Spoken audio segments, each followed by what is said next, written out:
এই তিন প্রার্থীর একটা মিলন মেলা হয়ে গেল এই মাজার শরীফে।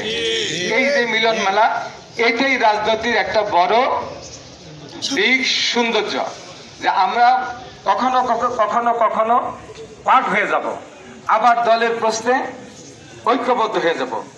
আমাকে প্রার্থী হিসেবে পাঠিয়েছে, একজন প্রার্থী তো দেবে, একাধিক প্রার্থী কিন্তু দল দিতে পারে না। সেখানে দল চিন্তা করেছে যে এই মুহূর্তে অ্যাডভোকেট সালাম রে দিলে হয়তো বা সকলের গ্রহণযোগ্যতা পেতে পারে, অথবা বাবুল আহমেদরে দিতে পারতো, অথবা এম এ মালেকরে দিতে পারতো। এই যে দেওয়াটা, সেখানে দল আমাকে দিয়েছে।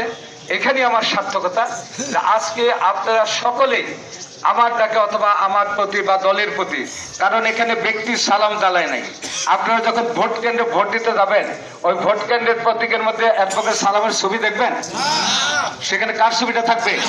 ধানের শীষ। তাহলে কে দাঁড়িয়েছে? ধানের শীষ।